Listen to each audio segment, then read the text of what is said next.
Welcome to our presentation on the unknown unknowns. We're going to be talking with Jeremiah Grossman of Bit Discovery about tuning AppSec programs with attack surface maps. I am Dennis Hurst with Saltworks Security. Thank you very much for joining us. Also, this is a recorded session. We are releasing it on Veterans Day, so we are going to make sure we give everybody in the company the day off. And I just wanted to say a special thanks to all the folks who have served.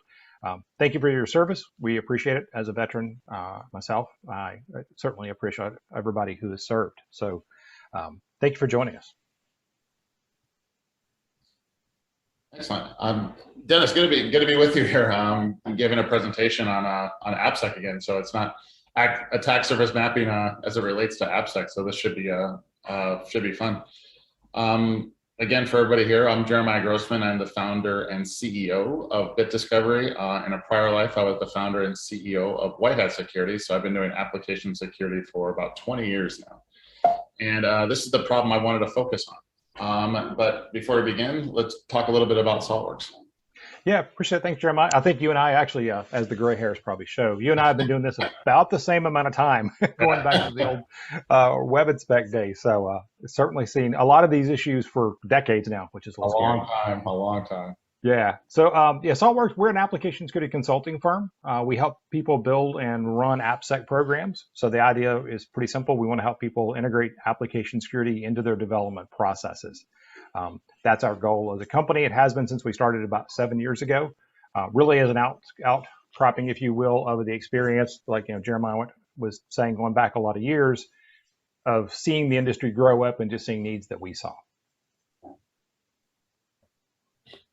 So when we talk about an application security program, we're typically talking to a group of developers, security professionals, looking at how do you integrate application security from your policies and your procedures all the way through the development processes and as those applications go into production. And really taking a holistic view of application security is our approach. Go ahead and switch slides, please. So one of the things we've also done, and we saw as a need in the industry, is it was very challenging to take vulnerability information from all the different solutions that people use to test their applications and get that into one place to get a holistic view. So the ability to see not only your vulnerabilities, but your application inventory. So what applications exist, what vulnerabilities exist, where are they coming from? And that product's called SaltMiner. Really, though, when you start talking about that and you start talking about an application inventory and a single place to see vulnerabilities, there's a big gap that shows up very quickly. And that's where I think the relationship between Bit Discovery and Saltworks and how we're going to be integrating SaltMiner and Bit Discovery together really start to make a whole lot of sense. Next slide, please. So the big question we run into that I mentioned is what's not in your application inventory. So when we go to a company, we say, how many web applications do you have? Where are they at? Who develops them? Nobody has good answers for that. Virtually never does somebody have a great answer for that question. There's just too many unknowns. And even if they answer the question, there can be lots of things they never even thought about. So it gets into those classic questions like around cloud security of shadow IT and things that are just outside of your scope. Or kind of the really odd cases where someone else that you don't know creates something that looks like you, or some department does it on their own. So we get into all these weird cases, and that's where, again, as we think about what SaltMiner does and when we manage AppSec programs, we want to understand what exists, just that first fundamental question. And that's really where Bit Discovery comes in. That turns out to be something very, very challenging to answer. And we're excited to talk today with Jeremiah about how Bit Discovery helps folks answer that sort of core fundamental question of what exists, where is it at? So Jeremiah, I'm going to turn the presentation over to you and ask questions, and we can be, just kind of have a conversation as we go through. But I'm excited to talk about the partnership as we go through. What's funny was you were mentioning that, you ask somebody what the answer is a difficult question. I found in my experience that if you ask the IT manager, you'll get one answer. If you ask the dev manager, you'll get another answer. If you ask the CISO, you'll get another answer. Everybody has an answer for what's out there, and they'll all disagree with each other. And Absolutely. Then if you ask again tomorrow, you'll get 3 different answers from the 3 different people again. Oh, so yeah. It is, in my estimation, attack surface mapping, across the organization is probably the hardest, most important unsolved problem that there is. And that question is really the first question in any information security program. You jump in as a CISO, a security manager, head of AppSec. The first question is, what assets do you own? And in the context of AppSec, what applications or what websites do you own? Where's the list? And if you've been working in AppSec for any length of time, no one has a list of up-to-date websites. We don't know what we're supposed to be protecting. Oh yeah. And that's really what it comes down to today, which is why I started Bit Discovery. This very large problem that was getting us hacked all the time is that the vast majority of organizations don't have an inventory. They don't know what's exposed to the internet. They don't know who's responsible for them. This could include websites, DNS servers, VPN databases. And it seems these days, every current time we create a new tech, whether it's a firewall or a baby monitor, has a website, and we throw it on the internet at some place. Which ones do we own? Which ones should we can, and with what frequency? Unless we can answer those questions, we really don't do risk management. We kind of like, let's just scan some things, and it's very ad hoc. Yeah. We're going to use this word attack surface, and it's it's not exactly a new term that's out there. It's been out there for a while, but I want to make sure we're all on the same page with the definitions of it. What is an attack surface? What's an attack surface map? It's an attack surface. How we use it here is the external view of an adversary. They want to hack into an organization, and what are all the devices and assets and all the ports that are actively listening? That's the attack surface. Whatever it is, doesn't matter if it's on-prem, in the cloud, managed service, or whatever. Hacking into a company, what are the ways that we get in? An attack surface is made out of multiple different assets. It's a catch-all word for little pockets of IT. We define an asset by a domain name or a subdomain comboed with an IP address that we can touch. These could be, again, web servers, name servers, IoT devices, but a bunch of assets make up your overall attack surface, and you want to get it as complete as possible, especially because it's changing. Do you break that down? And this is when we talk, we have the concept of assets as well. When we do it at the level of typically domain name and port. So I have which correlates roughly to an IP address. Obviously there's ways that it doesn't, but we kind of break it down to port. So in theory, you could have one box with many that consist of many assets in the way that we talk about it. When you're talking about an asset, are you typically talking a domain name and a port, or if that one domain name had 3 or 4 ports, let's say, listening for different things, would you consider that multiple assets or one asset, or how do you think about that? For Bit Discovery, it's hosting, IP address, and the type of DNS entry, A records or C name. We don't get down into the port level. There's no reason why you can't or shouldn't extend the definition that way, depending on your use case. It's just attack surface mapping, host name, IP, DNS entry, gets you most of the way. Yeah, and that's one of those things you can go down the rabbit hole forever.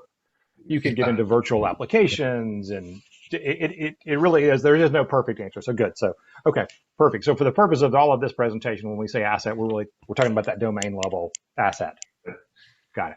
And this relates to shadow IT. Now everybody's heard of shadow IT. It's the things that the IT environment marketing group wipes a credit card, throws it out there. Mm-hmm.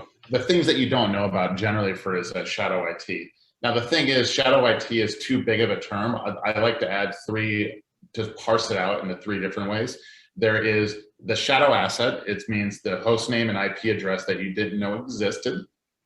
There's also shadow services, ports that are open. You might know the asset, but you didn't know was running port 3389 or RDP. So there's shadow services that you didn't know were running. You might know the asset, but not the services that are running. Or even if the port was open, you might not know what software is running on it or the libraries are on it, the uncontrolled software. So when you say shadow IT, depending on the context, it might be a little too big, but it's helpful to have these 3 definitions here. And I like your definition, how you added in a listening service. We see this all the time, I'm sure you do, where someone, they've got a web server, maybe they know it exists, but all of a sudden somebody opens up an extra port, either intentionally or by mistake, because they misconfigure something, and now magically your web server is also an FTP server, but you have no idea why. Yeah. So I think I like that you distinguish at that asset all the way down to the software and service level, because people make bad assumptions of, just because I know a box exists and it runs a web server, well, should it be running other things?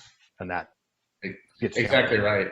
And if you think about it, all your assets and all the different environments and all the listening services and all the software, who really does know their attack surface, especially when it's changing day to day, patch to patch? Oh, That's the yeah. hard one. Yeah. We get into Docker containers where, somebody can run a command and upgrade in the entire stack in one fell swoop.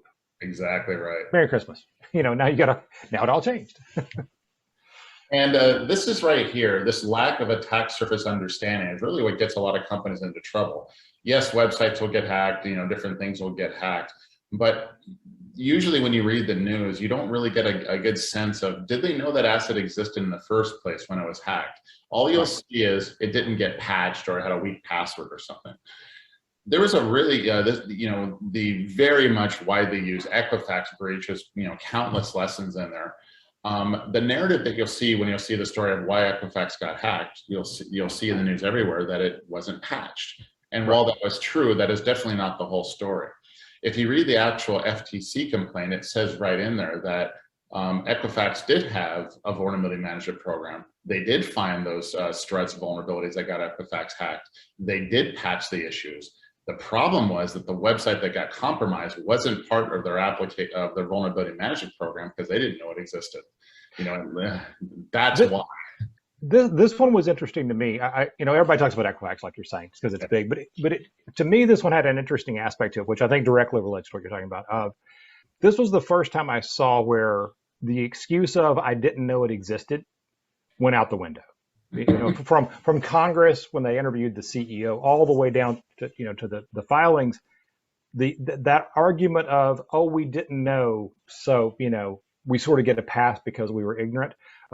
This to me was one of the first big ones where ignorance was no longer bliss. It was, no, you should have known. Why didn't you? You're incompetent. It sort of shifted the conversation, which to me as a CISO, that's a big shift. You should have, you could have.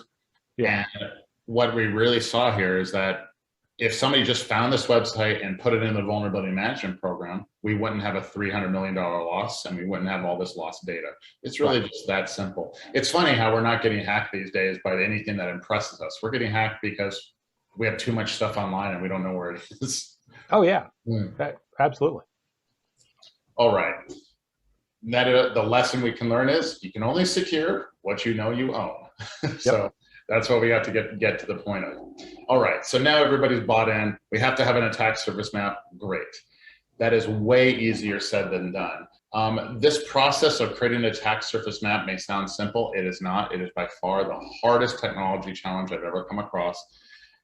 Because assets, I'll just read this, assets may exist on different IP ranges, have different domain names, hosted services. A company will not know all their IP ranges, will not know all their domain names, will not know all their hosted services, but no one has a master list. It'll exist under a variety of brands, managed by subsidiaries and partners, and they may come and go without warning. All these things and a lot more makes attack surface mapping, the act of it, very, very hard, which is probably why InfoSec had to go forward without it. We probably would have solved it 20 years ago if it was easy, but we didn't. So here we are now. Yeah, I think, talking to you about how your approach, and you're going to talk about that in a little bit with bit discovery. I think it's interesting that you make a great point because people grossly underestimate the complexity of this. Even the simplest little thing like saying, well, okay, what IP addresses do you own? Well, you don't own the AWS IP ranges. You don't own those, Salesforce.com domain IPs. So the old way of let's just scan all of our IPs really goes out the window because it's, you may be committing a felony if you just go scan the world. Like Exactly.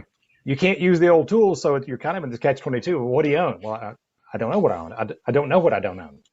So that's what I really like about the approach we're going to talk about is it sort of flips the internet on its head from a discovery perspective. Which a lot of people have tried. A lot of people have failed. We certainly we'll get into it.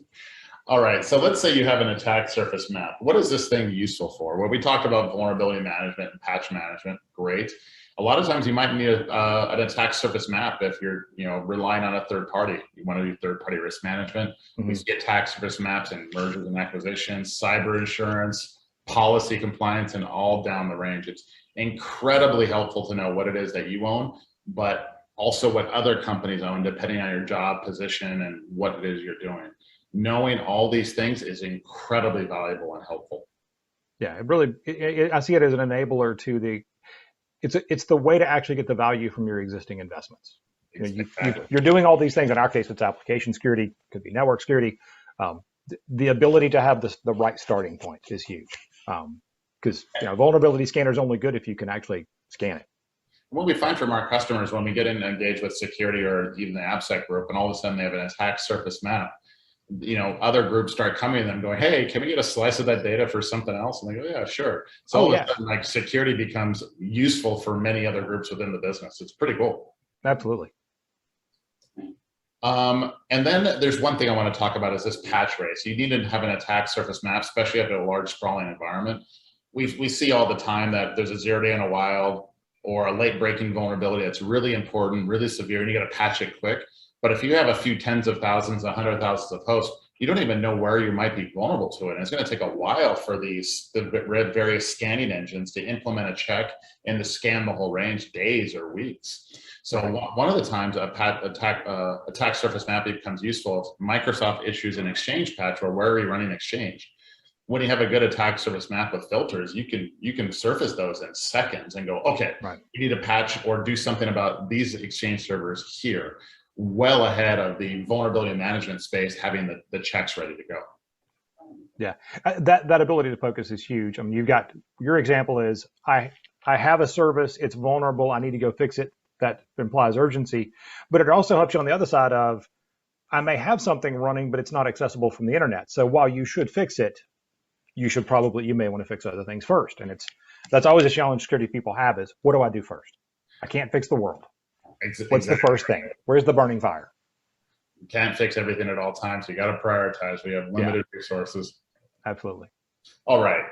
Now let's get into some of the nitty gritty, some of the technology challenges. I know everybody wants to try to do attack surface mapping, build scripts on their own. I'm going to share with you in the most unbiased way I can on how the on-demand scanning approach didn't work. Everybody has tried it. I tried for years at White Hat, failed at least a half a dozen times. Let's go through the whys. The first thing is you need a bit of seed data to start an on-demand script or scanner. Like I'm targeting a company.com. How do I go through it? They'll start with some seed data, an IP range, a domain name. But the fact of the matter is most companies don't know all their domain names. There's no master list anywhere or all their IP ranges. So you can't you have to tell it your attack surface map before you create an attack surface map. So you have to have a system that somehow magically finds all the organization's domain names and IP ranges. So that's the first problem. Right. Then you have to, after you find that, then you have to go find all the host names and where else it might be hosted. And again, like we mentioned earlier, these assets can be located on-premise, in the cloud, hosted under subsidiaries. So if you go to the IT admin and say, hey, give me your IRP ranges, he might even tell you, but it's going to leave out salesforce.com. It might leave out Amazon AWS. It might leave out all sorts of things that your business relies upon because it's all over the place, strewn all over, especially if you have tens of thousands, hundreds of thousands, and in that case, sometimes millions of assets. So that right there is really hard, just getting a complete picture of everything you can physically touch from the internet. The next thing you need to do is your tool needs to be able to touch the asset and extract as much metadata from the system as possible. The software stack information, TLS cert, the programming languages, listening ports, you need port scanners, GeoIP. That script to ascertain and fingerprint all those things is incredibly tedious, incredibly challenging, especially if you have to scan a broad range. You're going to get hit by every single abuse and warning that's out there. You're going to get blocked, especially if you have to do it all the time. And then finally, we're noticing in our customer base a 1 to 5% monthly drift. If you're talking about when hosts go up and down, when ports open and close, when software is updated, you get a 1 to 5% drift in the attack surface map change rate, monthly. So all of a sudden now you have to run this script that you built all the time. So it has to scale, it has to collect all this information, has to figure out what you own, has to pull in all this data and then repeat itself all the time. Those steps right there are incredibly challenging, and possibly so for the on-demand scanners, which is why you really don't see great attack surface mapping tools, even in the most sophisticated vulnerability scanners. It's really, really hard. Oh yeah, I mean, I helped write Web Inspect, and we had a scanner in it, and we could do port scanning, and we could do all those things you mentioned. And you run into the problem too of it takes a while to do a good scan, so it's a selective task. You're only going to do really thorough scans of high risk things, and you've got to be able to scale it. And when you get to that broad inventory of applications, um, it's impossible to scan them all. You're just going to DOS them. You're going to kill them. We have one customer we work with, and it's kind of funny. They like to buy and sell small companies all the time, and we help them scan. Well, they have the attack surface mapping for them is a particularly interesting challenge because they'll sell companies and they all of a sudden don't own it anymore. Yeah, and that's you can't scan that. It's felony. Yeah, that's a Stop big that. one right there. It's you can always add to an inventory, but everybody forgets, like, sometimes you might not own things anymore. You might not care. When does it come out? When is it down? Do you pull it out? All these little things, these little gotchas. Oh yeah, it is a huge problem, and it's using the wrong tool for the wrong job. A scanner was not designed to do this. It was designed to scan a known thing, and they're good at that. They're fine.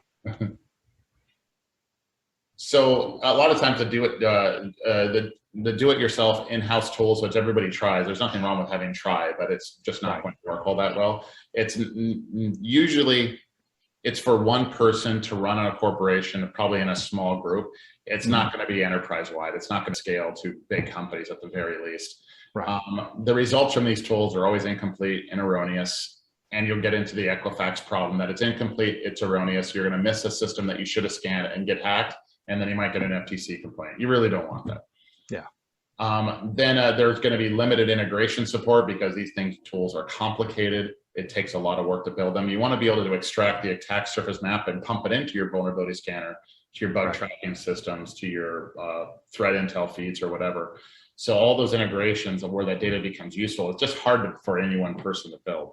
Yeah. And then, as we know, just running businesses, sometimes the person that built the tool internally, they might leave one day and all of a sudden that organizational knowledge didn't easily transfer. So all of a sudden you have a do-it-yourself shelfware tool internally. That's where the results are going to rapidly decay. These are just some of the many reasons this on-demand scanning approach and do-it-yourself just never really worked. I don't think anybody ever really calculates the cost also of that, highly intelligent, probably highly paid engineer that spent how many thousands of hours writing and maintaining this thing compared to a good commercial product. Rarely is the commercial product more expensive, in my opinion, and it is almost always more comprehensive. It just is. It's the nature of software. And again, we're biased, of course, but that's how we do this work. We see a problem in the enterprise, we make a really viable option that's better, faster, cheaper than anything else out there. Exactly. All right. So now that's the way it has been done. That's the way many, unfortunately, still do it. Bit Discovery took a completely different approach. It took years for us to get here, but we found it easier, and I know it's weird to say, it was easier to first download a copy of the internet. It's the best way I could say it. Get as much of the internet in one single database as possible for two reasons. One, we can get completeness, but also speed. If you're doing on-demand scanning, you have to go search for everything that's out there. But if you already have a copy of the internet, you can search a local database of the internet and find and draw a circle around everything that looks like it belongs to a particular company. So we started from this massive pile of data that we got to combine. So to kind of describe what's in our data set, we're talking over 5 billion DNS entries on the internet, 5 billion things that are listening out there on the internet doing something. We will self-generate a massive amount of data about the internet. We have hundreds of devices pinging the internet, trying to pull in and fingerprint as much of the internet as possible. We also use hundreds of other data sources because no one source can have completeness of the data that we're looking for. Mm-hmm. We're pulling in data sources for like who is databases, DNS information, ASNs, we're ELS certificates. We want to pull as much information about everything that's on the internet and everything about it at all times in one massive database. So each asset could have 115 or more different points of metadata about each particular asset. And then each data point, depending on what we're doing, could be updated as fast as daily or as slow as monthly for every asset on the internet. So we think we have the largest data set of its kind that's out there. So in that way, we can create attack surface maps for any organization in really seconds, depending on what you're looking at. So that was our approach. It's just fundamentally different than anything else out there. Yeah, it's extremely complicated, but elegantly simple in my opinion. And it's, if you're looking for the needle in a haystack, helps to have the whole haystack. It really does. Rather than and be able to search it really quick. Pretty simple. All right. So just talking about the tool, and if people are interested in getting an attack surface map, trialing the tool and demoing it, definitely give Saltworks a call. They have access to the system, and they can help you find all your websites or anything else you want to find on your attack surface maps really quickly, so you can get an idea. The idea for the system was fast and easy. You put in a domain name that you own, and then we search for other domain names that you probably own, if not likely own, and it does suggestions really fast. You can call it AI if you like. We like machine learning. We can filter for any slice of data. We want everything that's running 443, everything with an expired certificate, anything running Nginx. We can do anything in Amazon, anything in the cloud, or anything like that. We can filter for all those things really quickly once your map is built. And if anything changes, we can alert you. So really enterprise friendly, keeps you up to date, automates everything. It's amazing. And then you can operationalize the data, because while having an attack surface map is very useful to have it just in your hands, you want to be able to export the data, as I mentioned earlier, into your vulnerability scanners to make sure, at the very least, to make sure you're scanning everything. So we have native integrations for email, ServiceNow, Slack, and a bunch of other systems out there.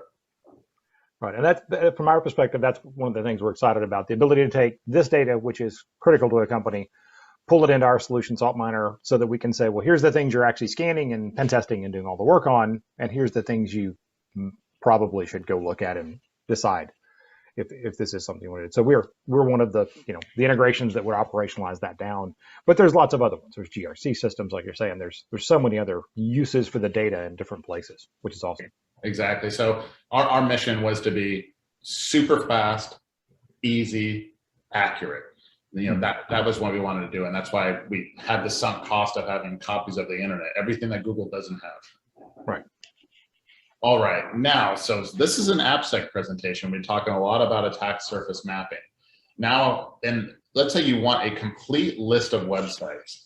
In my estimation, the only way to get a complete list of websites is to first have a complete attack surface map that you can then reduce down to a list of websites. Right. That is the really, really hard part, because websites can have multiple host names pointing to the same site, multiple domain names, redirects, all sorts of things. So having a unique list of compressed websites is really, really hard. And I'm going to go through the process that we have to go through to get to that point. First, you need a list of the full attack surface, whatever is out there, every IP, every host name, every range, everything listening. You need the whole thing. Step one, very, very hard, but you need that step. Step two is you want to remove all the things that are obviously not web and not interesting from an AppSec standpoint. So you can remove all the SOA records, MX records, NSX records, anything pointing internally, you can get rid of it. Third, you can remove any port that's not web related. And it's always hard to know perfectly anything that's not web related.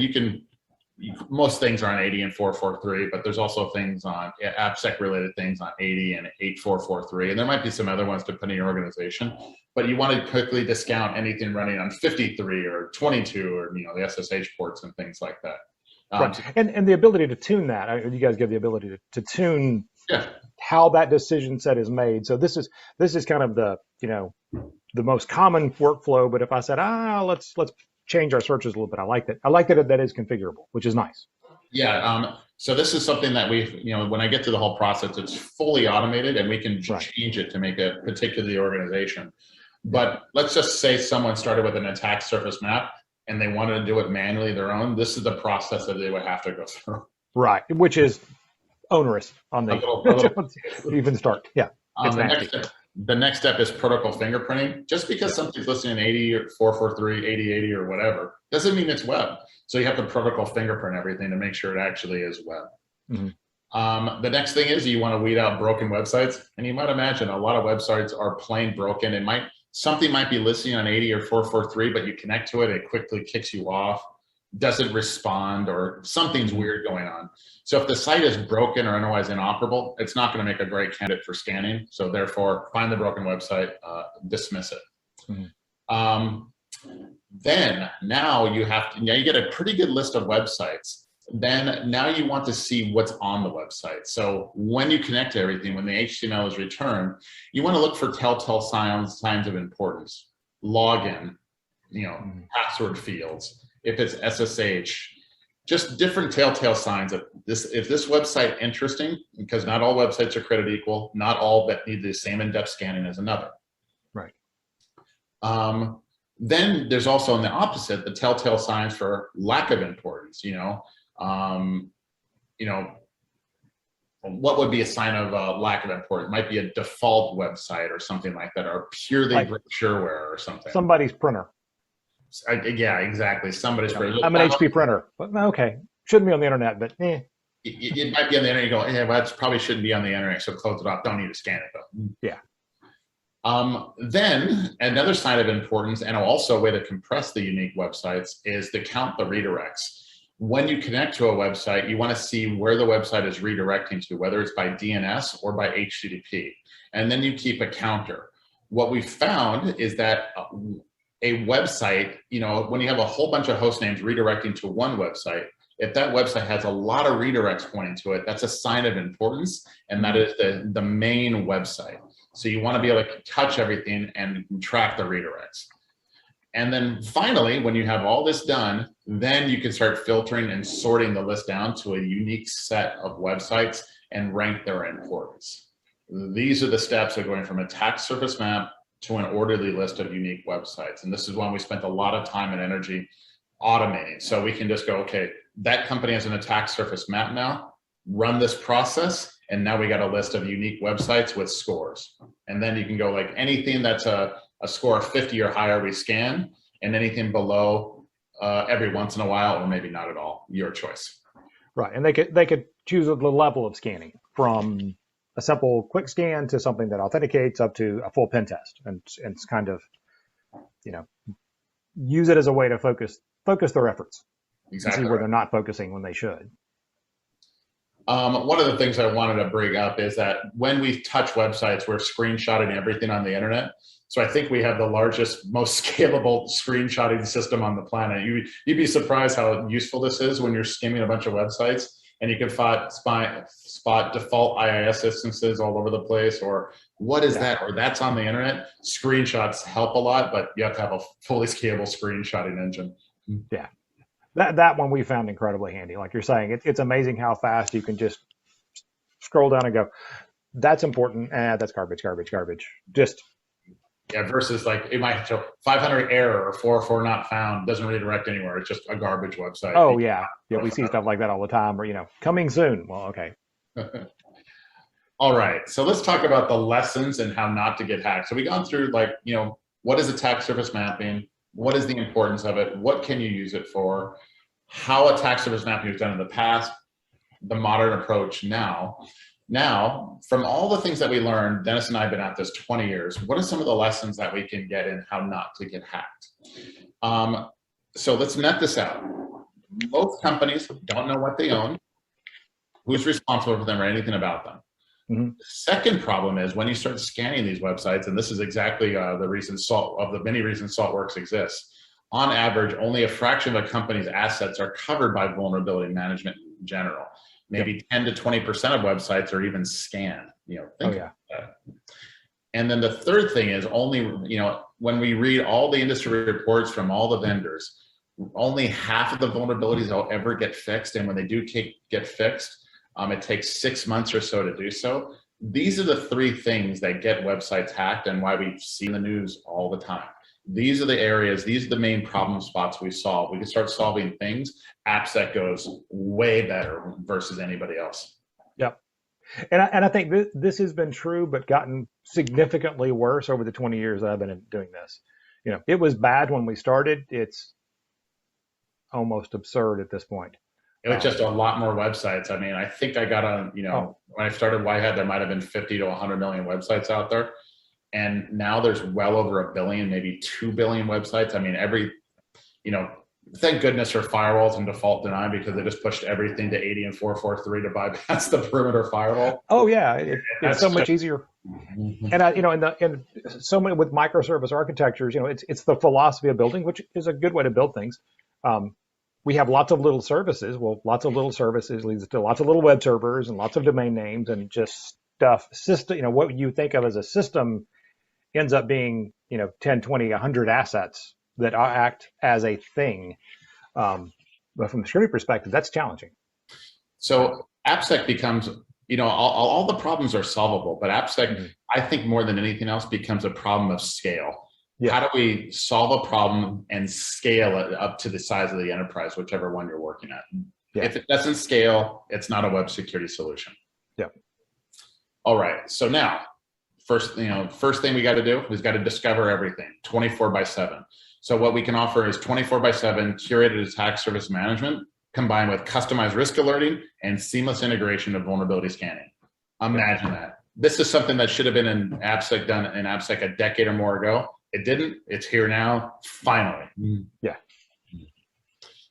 Second one, we want to be able to scan everything. Scalable, fully automated, accurate, 24/7 continuous enterprise scanning. That's what Saltworks can help any organization go through. Whatever scanning tool, solution, stage of the software development lifecycle, they got you covered there. Yeah. And then finally, we need to start fixing things, and we need better, faster, cheaper ways to fix things. But at the very least, we need to fix the vulnerabilities that matter most.